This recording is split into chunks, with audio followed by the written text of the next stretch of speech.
Hello students, welcome back to our YouTube channel Ashish Tiwari. I am Sudhanshu. I hope आप सभी अच्छे होंगे। आज की हमारी वीडियो भारत की विदेश नीति चुनौतियां रणनीतियां इंडियन फॉरेन पॉलिसी सब्जेक्ट पर रहने वाली है, जिसमें मैं आपको 4th यूनिट के इंपॉर्टेंट टॉपिक शॉर्ट्स में एक्सप्लेन करूंगा।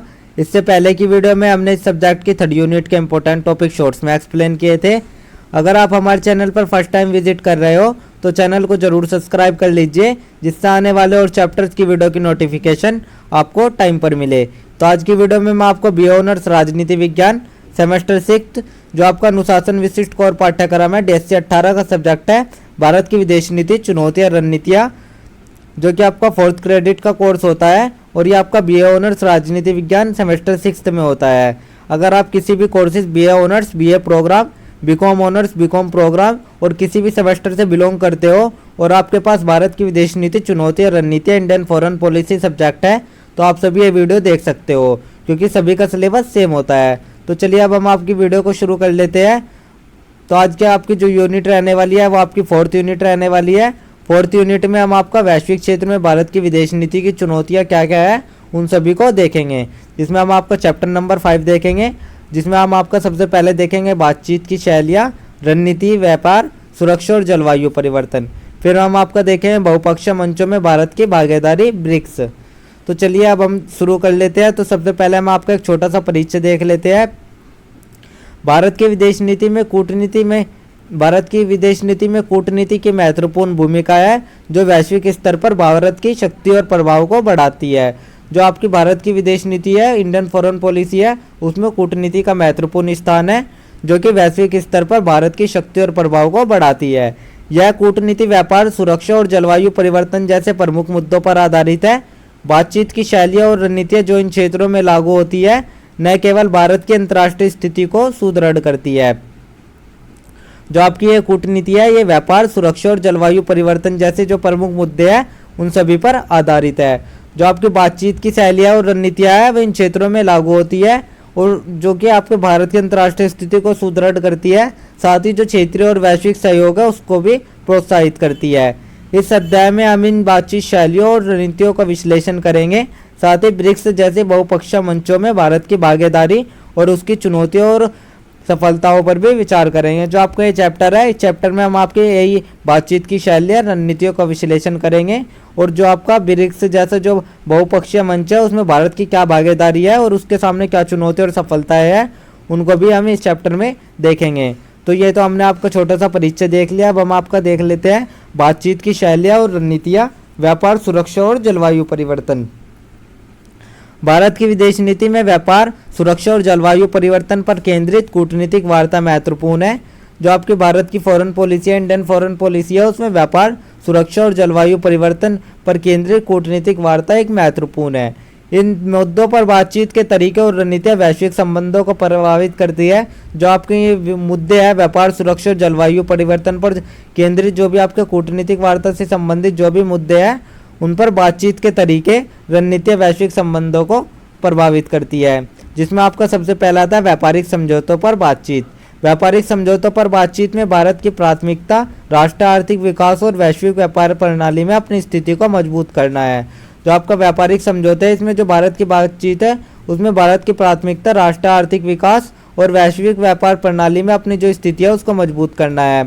भारत ने कई द्विपक्षीय और बहुपक्षीय व्यापार समझौते में भाग लिया है, जिसमें क्षेत्रीय व्यापक आर्थिक भागीदारी RCEP, भारत अमेरिका व्यापार समझौते और यूरोपीय संघ के साथ व्यापार वार्ता शामिल है। जो भारत है उसने कई द्विपक्षीय और बहुपक्षीय व्यापार समझौते में भाग लिया है, जिसमें आपका जो क्षेत्रीय व्यापक आर्थिक भागीदारी है RCEP, भारत अमेरिका व्यापार समझौता और यूरोपीय संघ के साथ जो व्यापार वार्ता है उन सभी में भारत ने शामिल किया है खुद को। भारत इन वार्ताओं में अपनी कृषि, सेवा क्षेत्र और औद्योगिक क्षेत्र की रक्षा करता है, जबकि साथ ही वैश्विक आपूर्ति श्रृंखलाओं में अपनी भागीदारी बढ़ाने की कोशिश करता है। जो भारत है वो इन सभी वार्ताओं में अपनी कृषि, सेवा क्षेत्र और औद्योगिक क्षेत्र की रक्षा करता है और साथ ही अपनी जो वैश्विक आपूर्ति श्रृंखला है उसमें अपनी भागीदारी बढ़ाने की कोशिश करता है। तो ये हमने आपका व्यापारिक समझौते पर बातचीत देख ली। अब हम आपका सुरक्षा वार्ता देख लेते हैं। सुरक्षा वार्ता में भारत का फोकस क्षेत्रीय और वैश्विक सुरक्षा सुनिश्चित करने पर होता है। भारतीय कूटनीतिक सुरक्षा वार्ता को प्रमुख तौर पर आतंकवाद, सीमाओं की रक्षा और सामरिक साझेदारियों पर केंद्रित करती है। जो आपकी सुरक्षा वार्ता है वो भारत का, उसमें भारत का जो फोकस रहता है वो क्षेत्रीय और वैश्विक सुरक्षा पर रहता है। भारतीय कूटनीति जो है वो सुरक्षा वार्ता को प्रमुख तौर पर आतंकवाद, सीमाओं की रक्षा और सामरिक साझेदारियों पर केंद्रित करती है। भारत ने विभिन्न सुरक्षा मंचों पर भाग लिया है, जैसे संयुक्त राष्ट्र सुरक्षा परिषद, शंघाई सहयोग संगठन और द्विपक्षीय सुरक्षा वार्ताओं के माध्यम से अपनी सुरक्षा रणनीतियों को मजबूत किया है। जो भारत है उसने आपका कई विभिन्न सुरक्षा मंचों पर भाग लिया है, जिसमें आपका संयुक्त राष्ट्र सुरक्षा परिषद, शंघाई सहयोग संगठन एससीओ और द्विपक्षीय सुरक्षा वार्ताएं जैसे कि भारत और अमेरिका रक्षा समझौते, इन सभी के माध्यम से भारत ने अपनी सुरक्षा रणनीतियों को और भी अधिक मजबूत किया है। भारत के लिए पाकिस्तान और चीन के साथ सुरक्षा वार्ता विशेष रूप से महत्वपूर्ण है, जिसके आपके कई विवादित सीमाएं भी है। तो ये हमने आपका देख लिया सुरक्षा वार्ता। अब हम आपका जलवायु परिवर्तन कूटनीति देख लेते हैं। जलवायु परिवर्तन को लेकर भारत की कूटनीति की दिशा वैश्विक जलवायु व्यवस्था में सक्रिय भागीदारी और विकासशील देशों के लिए जलवायु परिवर्तन से निपटने की रणनीतियों को अपनाने पर है। जो आपका जलवायु परिवर्तन है उसको लेकर जो भारत की कूटनीति की दिशा है वो वैश्विक जलवायु व्यवस्था में सक्रिय भागीदारी और विकासशील देशों के साथ जो जलवायु परिवर्तन से निपटने की रणनीतियाँ हैं उनको अपनाने पर है। भारत ने पेरिस समझौते पर हस्ताक्षर किया और यह जलवायु परिवर्तन के खिलाफ वैश्विक प्रयासों में अपनी भूमिका निभाने के लिए प्रतिबद्ध है। जो आपका भारत है उसने आपका एक पेरिस समझौता था उस पर हस्ताक्षर किया, जो कि आपके जलवायु परिवर्तन के खिलाफ वैश्विक प्रयासों में अपनी भूमिका निभाने के लिए एक प्रकार से प्रतिबद्ध है। भारत ने कम कार्बन उत्सर्जन और प्रौद्योगिकी के विकास को बढ़ावा दिया और विकासशील देशों के लिए वित्त और तकनीकी सहायता की आवश्यकता को रेखांकित किया। जो भारत है उसने कम कार्बन उत्सर्जन वाली प्रौद्योगिकी के विकास को बढ़ावा दिया है, जिसमें आपका कम कार्बन उत्सर्जन होता है उन सभी प्रौद्योगिकों को भारत ने बढ़ावा दिया है। और जो विकासशील देश है उनके लिए वित्त और तकनीकी सहायता की आवश्यकता को भी रेखांकित किया है। भारत की जलवायु कूटनीति में सौर ऊर्जा और नवीकरणीय ऊर्जा क्षेत्रों को बढ़ावा देने के लिए कई पहले शामिल है। जो भारत की जलवायु कूटनीति है उसमें सौर ऊर्जा और नवीकरणीय ऊर्जा स्रोतों को बढ़ावा देने के लिए भी कई पहलुएं शामिल की गई है। तो ये हमने आपका जलवायु परिवर्तन कूटनीति देख ली। अब हम आपका बहुपक्षीय मंचों में जो भारत की भागीदारी है जो ब्रिक्स है उसको देख लेते हैं।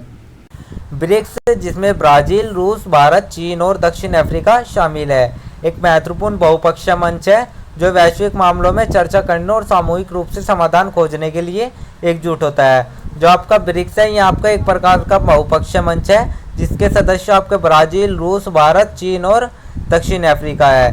बी से ब्राजील, आर से रूस, आई से इंडिया, सी से आपका,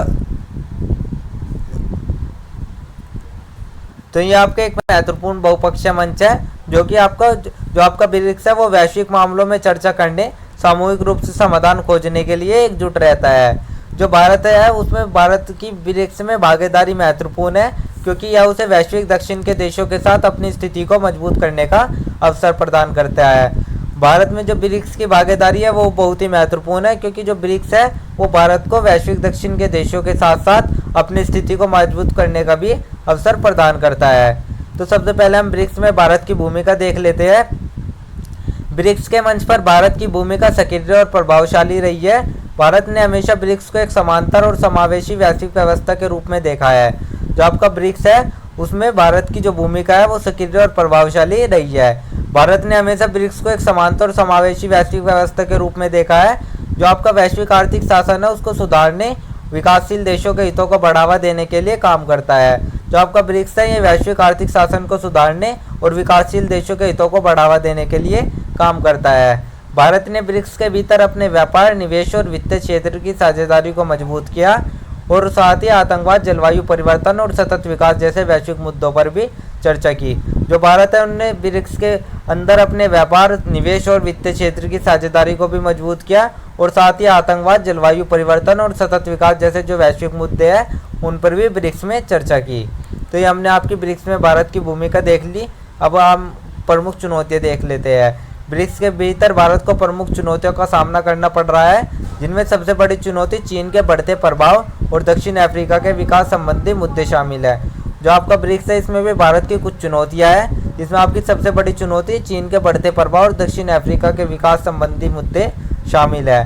भारत और चीन के बीच सीमा विवाद, और विभिन्न कूटनीतिक मतभेद ब्रिक्स के भीतर कभी कभी तनाव पैदा कर सकते हैं। इसके अलावा जो ब्रिक्स है वो देशों के बीच विकास दर और आर्थिक नीतियों में भिन्नताएं भी समन्वय में कठिनाई उत्पन्न कर सकती है। जो भारत और चीन है उसके बीच सीमा विवाद जो रहता है उसके कारण विभिन्न कूटनीतिक मतभेद ब्रिक्स के भीतर उत्पन्न हो सकते हैं। जिसके अलावा जो आपका ब्रिक्स है वो देशों के बीच विकास दर, आर्थिक नीतियों में भिन्नताएं भी समन्वय में कठिनाइयाँ उत्पन्न कर सकती है। यह हमने आपका प्रमुख चुनौतियां देख लिया। अब हम आपका सफलताएं और प्रदान देख लेते हैं। ब्रिक्स के मंच पर भारत की प्रमुख सफलताएं आर्थिक और विकास संबंधी मुद्दों पर वैश्विक सहमति बनाने में रही है। जो आपका ब्रिक्स का मंच है इस पे भारत की जो प्रमुख सफलताएं रही है वो आर्थिक विकास संबंधी मुद्दों पर वैश्विक सहमति बनाने में रही है। उदाहरण के तौर पे भारत पहल पर ब्रिक्स देशों ने दक्षिण दक्षिण सहयोग को बढ़ावा देने के लिए कई प्रस्तावों पर चर्चा की और एक विकास बैंक, न्यू डेवलपमेंट बैंक की स्थापना की जो विकासशील देशों के लिए वित्तीय सहायता प्रदान करता है। इसके अलावा भारत ने ब्रिक्स देशों को आतंकवाद के खिलाफ साझा प्रयासों पर ध्यान केंद्रित करने के लिए प्रेरित किया। जो आपका उदाहरण के तौर पर आप देख सकते हैं जो आपका भारतीय पहल है उस पर ब्रिक्स देशों ने दक्षिण दक्षिण सहयोग को बढ़ावा दिया और कई प्रस्तावों पर भी चर्चा की। और साथ ही जो आपका विकास बैंक है, न्यू डेवलपमेंट बैंक है, उसकी स्थापना भी की जो कि आपके विकासशील देशों के लिए वित्तीय सहायता प्रदान करता है। और साथ ही जो भारत है उसने ब्रिक्स देशों को आतंकवाद के खिलाफ साझा प्रयासों पर ध्यान केंद्रित करने के लिए भी प्रेरित किया है। तो ये हमने आपकी सफलताएं और प्रदान देख ली। अब हम आपकी भविष्य की संभावनाएं देख लेते हैं। ब्रिक्स के भविष्य में भारत की भूमिका महत्वपूर्ण रहेगी क्योंकि यह मंच वैश्विक शक्ति समीकरण में दक्षिण देशों की आवाज़ को सशक्त करने के लिए भी महत्वपूर्ण उपकरण बन सकता है। जो आपके भविष्य में भारत की भूमिका रहेगी ब्रिक्स में वो बहुत ही महत्वपूर्ण रहेगी क्योंकि जो आपका ये मंच है ब्रिक्स है इसमें वैश्विक शक्ति समीकरण में दक्षिण देशों की आवाज़ को सशक्त करने के लिए एक महत्वपूर्ण उपकरण के रूप में ब्रिक्स का उपयोग किया जाता है। भारत के लिए ब्रिक्स के भीतर आर्थिक और राजनीतिक साझेदारी को और मजबूत करने का एक बड़ा अवसर है। जो भारत है वो ब्रिक्स के माध्यम से अपने आर्थिक और राजनीतिक साझेदारी को और मजबूत कर सकता है। इसके अलावा विकासशील देशों के लिए सामूहिक रूप से सुलभ वित्तीय सहायता और वैश्विक पर्यावरणीय समस्याओं पर ध्यान केंद्रित करना भविष्य में भारत की प्राथमिकताओं में शामिल रहेगा। साथ ही जो आपके विकासशील देशों के लिए सामूहिक रूप से सुलभ वित्तीय सहायता है और वैश्विक पर्यावरणीय समस्या है उन पर ध्यान केंद्रित करना भी भविष्य में भारत की प्राथमिकताओं में शामिल रहेगा। तो ये हमने आपकी भविष्य की संभावनाएं देख ली। अब हम आपका एक छोटा सा सारांश देख लेते हैं जो कि आपके आंसर राइटिंग में बहुत अधिक उपयोगी साबित होगा। सारांश में हम देखते हैं जो भारत की कूटनीतिक रणनीतियाँ है वे व्यापार, सुरक्षा और जलवायु परिवर्तन जैसे मुद्दों पर आधारित होती है। जो आपके ये मुद्दे हैं इनमें बातचीत की शैलियाँ, रणनीतिक वैश्विक साझेदारियाँ और रिश्तों को प्रभावित करती है।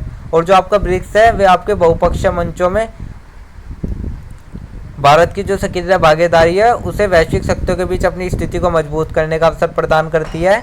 लेकिन जो आपका ये ब्रिक्स है इसमें कुछ चुनौतियां भी है और भविष्य में जो भारत की कूटनीति है वो इन क्षेत्रों में अधिक प्रभावी हो सकती है जिससे कि आपका जो भारत का वैश्विक सहयोग है और स्थिरता है उसको बढ़ावा मिल सकेगा। तो ये हमने आपका एक छोटा सा सारांश देख लिया। यहीं पर मैं आप सभी स्टूडेंट से क्वेश्चन पूछता हूँ जिसका आंसर आप सभी स्टूडेंट कमेंट बॉक्स में ज़रूर बताइएगा। तो आज का हमारा क्वेश्चन ये रहने वाला है जो आपका एक वैश्विक मंच है ब्रिक्स उसको आप कमेंट बॉक्स में शॉर्ट्स में ज़रूर बताइएगा। आप सभी स्टूडेंट कमेंट बॉक्स में अपना आंसर ज़रूर बताइएगा। तो ये था आपका 4th यूनिट जिसको मैंने आपको एक्सप्लेन कर दिया है। आई होप आप सभी के समझ आ गया होगा। अब जो आपकी नेक्स्ट वीडियो रहने वाली है वो आपकी 5th यूनिट पर रहने वाली है। अगर आपको नोट्स चाहिए तो आप हमारा टेलीग्राम चैनल ज्वाइन कर लीजिए, वहाँ आपको नोट्स मिल जाएंगे। अगर किसी भी स्टूडेंट को कोई डाउट या क्वेरी है तो आप हमारे कमेंट सेक्शन में या हमारे इंस्टा पेज को फॉलो करके पूछ सकते हो। एंड डेली अपडेट्स के लिए आप सभी हमारा व्हाट्सएप चैनल ज्वाइन कर लीजिए। Thank you, have a good day.